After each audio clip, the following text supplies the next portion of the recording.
كلمنا بقى يا كريم عن الموضوع ده. انا عارفه انت خبرتك في الموضوع ده كبيره قوي. بالظبط جدا. يبقى زي ما قالت زميلتي هنا انه احنا عايزين نكمل السلسله اللي احنا بدأناها. اول حاجه اتكلمنا عن الدراسه وازاي نقدر نستعد ليها وهكذا في كل المراحل العمريه او الدراسيه بشكل عام.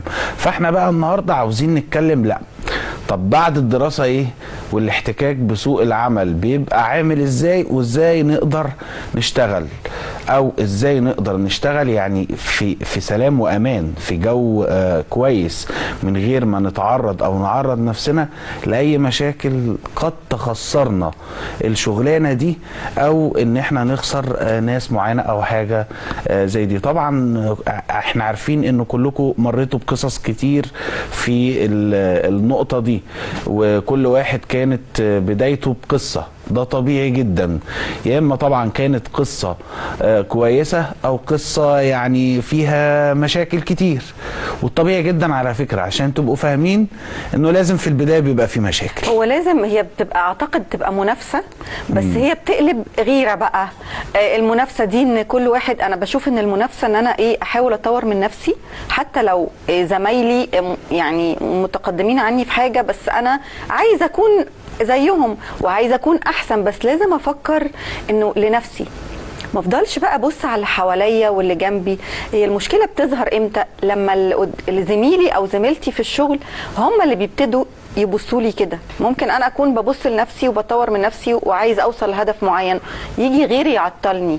بس لو انا ما اديتش فرصه اني ابص للي بيحصل حواليا ايا كان هو اعتقد هو ده الحل الوحيد. اشتغل على نفسي انا واشوف انا عايزه اوصل فين، يبقى ما بصش حواليا، مش مشكله ايه اللي بيجرى حواليا. هو كلامك فعلا صح، وده بيحصل في الغالب في المراحل المتقدمه. خلينا ناخد الموضوع من الاول خالص. اوكي. اول لما بيكون رايح كده جديد وهيبدا يشتغل يا عيني اول يوم، والنظره بقى والبصه من الزملاء الخبره القدام أيوة بقى. وهو بيبقى مرتبك، ده طبيعي. اصل مجال العمل غير الدراسه خالص. بالظبط.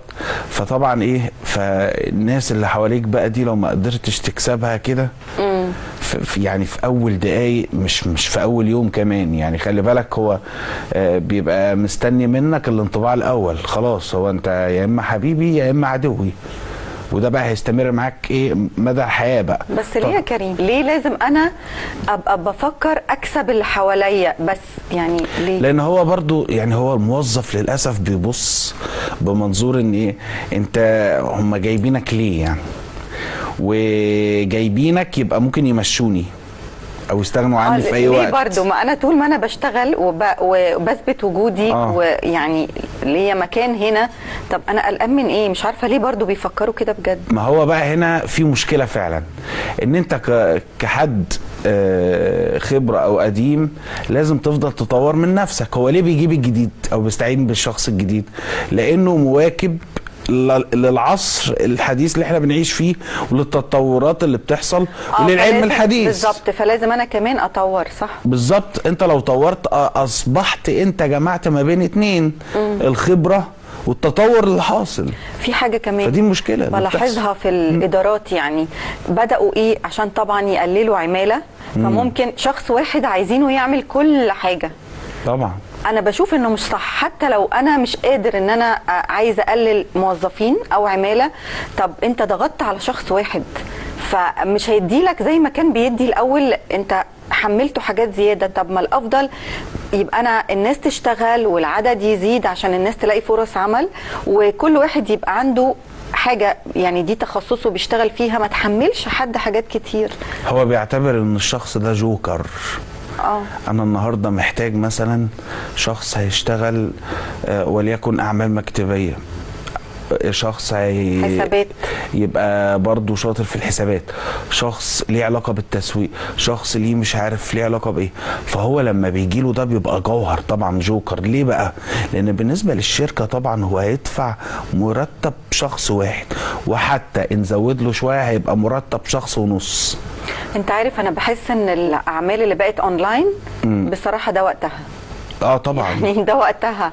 لان الناس عشان يبقى في فرص عمل حتى. هو بالظبط. وخلي بالك في مبادرات كتيره بدات تحس على ده. ويعني كمان تحت اشراف سياده الرئيس. ايوه. فبالتالي هو فعلا الواحد لازم يبدا يخش مجال الاونلاين ده، حتى لو كبزنس خاص على جنب بعيدا عن اي شيء.